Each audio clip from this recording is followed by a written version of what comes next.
the 12 papers is your essay. So you have to focus on that as well. History की analysis कैसे करेंगे? And it is mandatory to give analysis in each question. Analysis तो नहीं करेंगे but critical appraisal जरूर करेंगे and I will be talking about the difference between critical appraisal and critical analysis. So yes, it is mandatory according to me. It is a mandatory part to come up with the critical analysis of the critical appraisal of the things, right? Not the critical analysis. और जहां पर आपको critical analysis की जरूरत होगी वहां पर हम क्रिटिकल एनालिसिस के ऊपर भी बात करेंगे. इंट्रोडक्शन से हम स्टार्ट किया करेंगे, टॉपिक्स को एक डोमेन में लेकर चलेंगे और फिर उसके बाद एंड उसका कंक्लूजन भी किया करेंगे. और उससे पहले क्रिटिकल अप्रेजल हमेशा कंक्लूजन से पहले आता है, सो वो भी हम करेंगे. ठीक है. अगर आर्टिकल्स स्टडी करें तो अच्छा होगा. आई मीन आर्टिकल्स पढ़ना अच्छा होगा एवरी स्पेसिफिक टॉपिक. देखिए हिस्ट्री के जो टॉपिक्स होते हैं उनके ऊपर आपके पास एज सच आर्टिकल्स नहीं होते.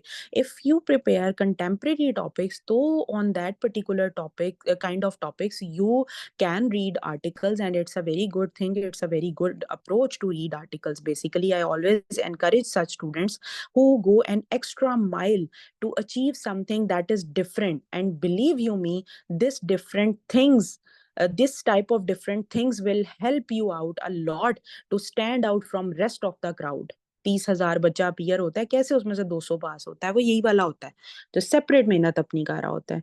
सो सांझा वॉज ऑफ द व्यू कि आपके नोट्स और कोटेशंस कर लेंगे तो हम उसके बाद no, I always discourage this. ठीक है, आपने अपना भी पर्सपेक्टिव बीच में ऐड करना है, अपनी एफर्ट आपने लेकर आनी है. ठीक है. मैप्स से याद आया कि मैप्स भी आप लोगों को मैंने प्रोवाइड करने हैं. जिस टॉपिक के ऊपर जौन सा मैप बनता होगा वो मैं आप लोगों को प्रोवाइड कर दूंगी. ठीक है. और वो आप लोग उसको प्रैक्टिस कीजिएगा और उसको फिर अपने पेपर में इंशाल्लाह आप लोग ड्रॉ करेंगे और आप लोग फिर अपना स्कोर इंशाल्लाह देखेंगे अगर उससे रिलेटेड क्वेश्चन आ जाता है तो. ठीक है. कांसास नेब्रास्का का जो है वो एक्ट जब आप लोगों को करवाना है, ड्रेड स्कॉट केस है वो आप लोगों को कराना है. बड़ी अभी तो बीच के बहुत टॉपिक्स हैं जो मैंने मुझे स्किप हो रहे हैं बिकॉज मेरे पास इस टाइम कोई एज सच नोट्स या रोड मैप नहीं है. I am just having a generic kind of discussion with you people. तो जब आपको कैंसस नेब्रास्का करवाना है तो मैं आपको उसका मैप भी बताऊंगी. मैं आपको 13 कॉलोनीज का मैप करवाऊंगी, किस तरीके से 13 कॉलोनीज थी. ठीक है. उसके बाद we will be talking about Columbus voyages through map. ठीक है. मैप मेरे पास एक है, वो मैं आपके साथ उसके वॉयजेस का शेयर करूंगी. एंड देन इसके अलावा लुजियाना परचेज का एक बहुत छोटा सा प्यारा सा मैप बनता है, वो डिस्कस करेंगे, वो ड्रॉ करेंगे आप लोग.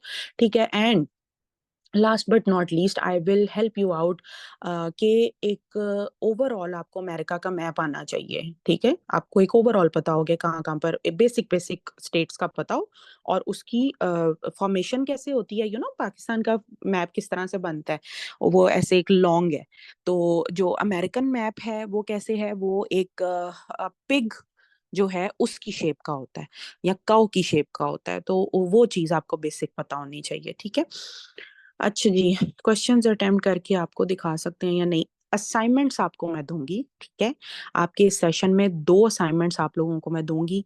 और वो असाइनमेंट्स बेसिकली क्यों होंगी, जस्ट टू चेक आउट कि आप लोगों का इंटरेस्ट कितना चल रहा है. और वो असाइनमेंट्स आपने फिर मुझे सबमिट कराने होंगे, उसमें मुझे पता चल जाएगा. ठीक है. तो 2 असाइनमेंट्स आप लोगों को मैंने देनी है और लास्ट में आप लोगों का इंशाल्लाह एक मॉक जरूर लूंगी मैं. ठीक है. मे बी आप लोगों को बताया नहीं गया होगा इसके बारे में जब सेशन स्टार्ट हुआ होगा, लेकिन I will take 1 mock of you people. ठीक है. असाइनमेंट पर वीक और per day oh my god, no, बीच में दूंगी एक तो. ठीक है. बीच में 1-2 दूंगी आपको. क्या ये टॉपिक है और इस टॉपिक पर आप लोगों ने डेटा कलेक्ट करना है और उसको असेंबल करना है और मुझे आंसर की फॉर्म में देना है. उस तरह क्या होगा, उससे आपका आंसर फॉर्मेशन भी आ जाएगी आपको कैसे होती है, जिसकी गलत होगी उसकी डिस्कशन हो जाएगी और आप लोगों को एक क्वेश्चन फ्रेम करना आ जाएगा, आप लोगों को कंटेंट ढूंढना आ जाएगा. So this is how we will be working. Okay. Topic के साथ साथ क्वेश्चन अटेम्प्टिंग टेक्निक्स भी बताएं. Exactly we will be doing this. Question मैं बताती होती हूँ कि किस तरह से इसके ऊपर पूछा जा सकता है. ठीक है. मैंने आप लोगों को नहीं बताया ग्रेट डिप्रेशन का टॉपिक। अभी मुझे आहिस्ता आहिस्ता याद आ रहे हैं, अभी बहुत टॉपिक्स हैं। ग्रेट डिप्रेशन का टॉपिक मैंने 24 वालों को कराया था, और वो मैंने को रिलेट करके बताया था। जो अमेरिकन बैंक्स जो थे, जो लास्ट ईयर अमेरिकन बैंक्स, दो बैंक्स जो थे, वो उनका जो दिवालिया हुआ था, वो बैंक्स के साथ रिलेट करके मैंने अपने स्टूडेंट्स को ग्रेट डिप्रेशन का टॉपिक कराया था। तो ग्रेट डिप्रेशन के अंदर भी बेसिकली क्या हुआ था कि बैंक्स का क्रैश आ गया था, ठीक है, बैंकिंग क्रैश आ गया था। बैंक्स जो थे वो बेसिकली बैंक्रप्सी की तरफ चीजें जा जा रही थी। तो बैंक्स जो थे वो काफी ज्यादा लॉस में जा रहे थे। सो दिस वाज समथिंग जो कि आपकी रिसेंट अमेरिकन इंसिडेंट जो हुआ था दो बैंक्स का, सिलिकॉन वैली आपको पता है। और अगर आप लोग पढ़ते रहे हैं करंट अफेयर्स तो उसमें आप लोगों को आइडिया होगा, वो जो क्रैश हुआ था वो मैंने कनेक्ट करके अपने स्टूडेंट्स को बताया था, ठीक है। 1930, yes, Lustiana बोट सिंह, नहीं, we are not suppose to talk about such events जो कि बहुत ही वो होंगे। Yes, I will be talking about Boston tea party, Boston massacre, वो इम्पोर्टेंट है, ठीक है। ये बोट सिंह is not as such important. वो वाला जो इंसिडेंट है that lead towards other incidents जो कि बहुत हाइप्ड थे, वो बात हम लोग करेंगे, ठीक है। जिसके बाद आपको कोई डोमेन मिलती है ना, हमेशा वो टॉपिक आपने कभी भी स्किप नहीं करना जिसकी आगे से कोई डोमेन बनती है। फॉर एग्जाम्पल अगर हम ग्रेट डिप्रेशन की ही बात कर लेते हैं, तो आपको पता है कि ग्रेट डिप्रेशन किस तरह से आया, ठीक है। उससे पहले जो हुवर थे, हर्बर्ट हुवर थे, उनकी क्या पॉलिसीज थी, क्या खराब स्ट्रैटेजी थी, जिसकी वजह से ग्रेट डिप्रेशन आता है। और फिर जब ग्रेट डिप्रेशन होता है, तो ग्रेट डिप्रेशन के बाद किस तरीके से फ्रैंकलिन डिलेनो रूजवेल्ट जो हैं वो अमेरिका को निकालते हैं उस सारे डिप्रेशन से। But were the strategies, but were the deals, आप न्यू डील पढ़ोगे उसके अंदर किस तरीके से अमेरिकन जो है क्राइसिस किस तरीके से ओवरकम किए जाते हैं। सो ये एक ऐसी चीज है जो आपको कनेक्ट कराती है। और फिर अमेरिका किस तरह स्टैंड किया, अमेरिका ने वेपन्स की जो है सेलिंग को एज अ सोर्स बनाया in world war, and this was the reason that America got out of that fuzz or mess that was actually created by Herbert Hoover, ठीक है। Herbert Hoover was basically president जो कि Franklin Delano Roosevelt से पहले आए थे। Franklin Delano Roosevelt के लिए एफडीआर का वर्ड यूजुअली मैं यूज कर लेती हूँ। American presidential election, yes Arsalan is right, presidential elections के ऊपर बात करेंगे, ये हम तब करेंगे when I will be talking about the topic of American president, ठीक है। ये लास्ट टाइम स्टूडेंट्स को असाइनमेंट भी दी थी मैंने, ठीक है। एक्ट्स करेंगे, woollen act, stamp act, yes we will be talking about it. ये हम लोग कब करेंगे, ये हम करेंगे जब मैं आपको कराऊंगी वार ऑफ अमेरिकन इंडिपेंडेंस। तो जब मैं आपको वार ऑफ अमेरिकन इंडिपेंडेंस कराऊंगी तो उससे पहले obviously there are certain reasons, जो जंग या रेवोल्यूशन आने के एक कुछ रीजंस होते हैं, ठीक है। जैसे अगर आप लोग किताबें, मैं तो सजेस्ट करती हूँ कि आप लोगों को किताबें पढ़नी चाहिए। एक बुक उठाओ और अपने फ्री टाइम में उस बुक को पढ़ा करो। किताबें पढ़ने का जो शौक है वो आपको काफी नई चीजों से आगाही देता है, ठीक है। और वो जब आप पढ़ते हो तो वो फिर आपकी कहीं ना कहीं पर कोरिलेट जरूर होती है, वो आपका कभी भी वेस्ट नहीं जाता। सो रेवोल्यूशन की बात करते हैं, तो रेवोल्यूशन जो है आपको पता है, रशियन रेवोल्यूशन आपने 1917 अगर पढ़ी है तो आपने उसमें देखा होगा कि किस तरीके से जो इवेंट्स हैं वो पहले हुए थे जो कि रेवोल्यूशन का बाइस बने, ठीक है। फिर उसके बाद अगर आपने फ्रेंच रेवोल्यूशन पढ़ी है तो आपको ये पता होगा कि क्या ऐसे वाकयात थे, ठीक है, जिसकी वजह से वो ला गिलोटीन का जो कॉन्सेप्ट था और किस तरीके से जो है वो प्रिंस लुई जो है उसने जीना हराम किया हुआ था फ्रेंच लोगों का, और एक बेस्ट स्टाइल के अंदर ले जाते थे जो भी आवाज उठाता था, और वो सारी चीजें। एनीवे, फ्रेंच रेवोल्यूशन के भी रीजंस थे, लोग क्यों बाहर निकले, there was a reason behind that. So similar is the case with American revolution, ठीक है। अमेरिकन रेवोल्यूशन के भी कुछ वजूहात थी जिसकी बेस पर अमेरिकन जो हैं वो बाहर आए और उन्होंने रेवोल्यूशन के लिए आवाज उठाई और वो कामयाब गई, ठीक है। सो उसमें हम लोग ये stamp act, woollen act, sugar act, molasses act, ये मैं आप लोगों को, नेविगेशन एक्ट, एनोमरेटेड कमोडिटीज एक्ट, ये मैं हमने आप लोगों को सारे एक्ट्स करवाने हैं, ठीक है। ये आपको मैं उसमें इंशाल्लाह कवर करवाऊंगी, ठीक है। उसके बाद स्टडी करना ज़रूरी है। He has written a book Democracy of America. You are not supposed to go into detail of each and every topic Mohammad Bakhsh.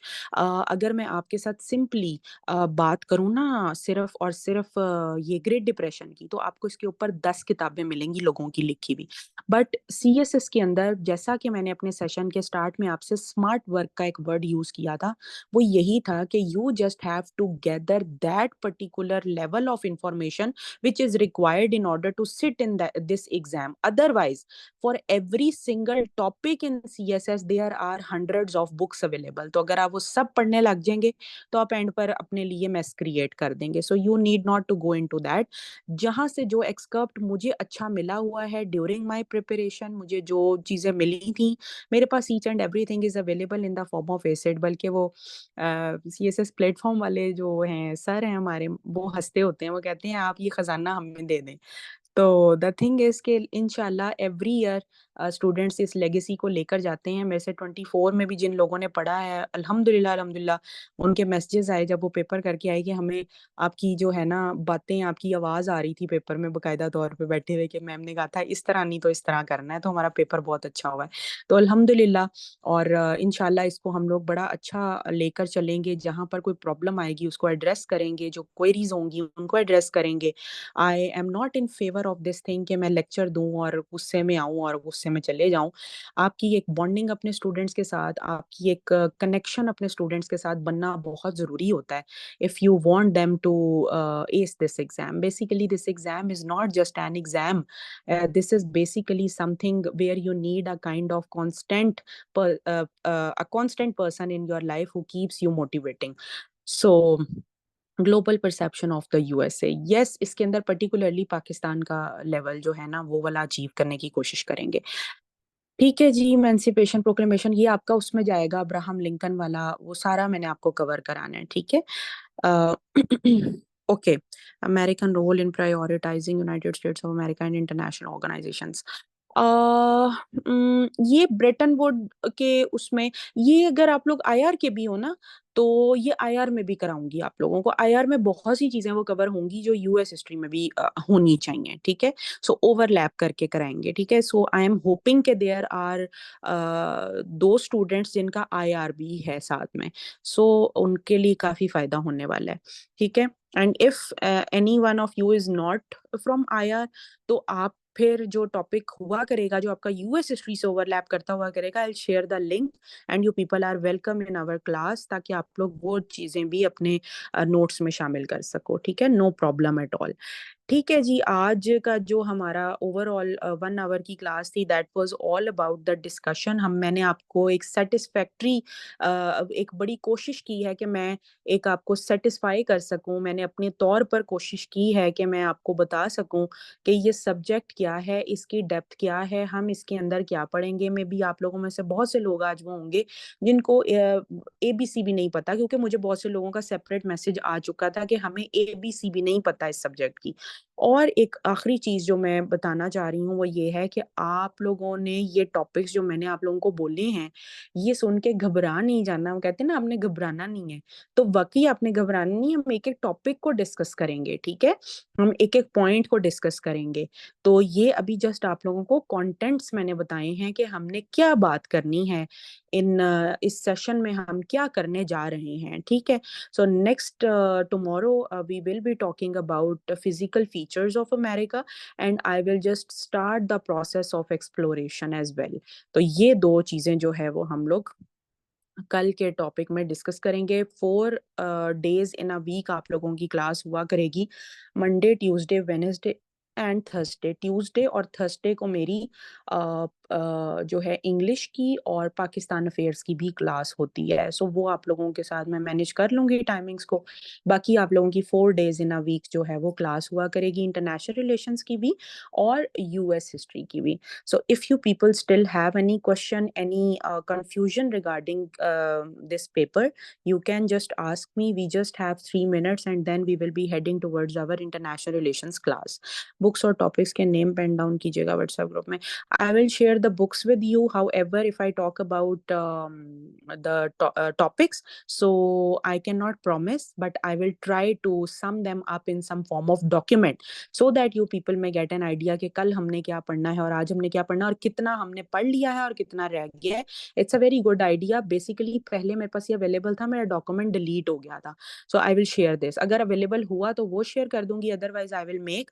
But books तो आप लोगों के साथ अभी शेयर हो जाएंगी. टॉपिक्स की जो लिस्ट है, it will take time, so please put up with me. Anyway, if you still have any question, you people can ask me. We still have 2 minutes left, and then I'll leave. Timings of class. Yes, from 7 to 8. ठीक है, from 7 to 8 आप लोगों की US history की class हुआ करेगी. ठीक है जी. और 8 to 9 आप लोगों की इंटरनेशनल रिलेशंस की क्लास हुआ करेगी. सिंस ये हम लोगों ने जस्ट 1 आवर क्लास रखी है, because it is 4 days in a week, तो मेरी खुद की मसरूफियात भी होती हैं, तो इसलिए हमने उसको इसी तरीके से जो है वो मैनेज किया है. ठीक है. Anything else? Okay, Ji. Thank you very much for your cooperation. Thank you very much for bearing this kind of discussion, and we will make it interesting, inshallah, by the time. And I'll see you people tomorrow. Maybe if any one of you is from international relations, then I'll meet you after 2 minutes. But still, if there are people who just have US history, so I'll see you tomorrow at 7 p.m. Take very good care of yourself and remember me in your prayers. Allah Hafiz.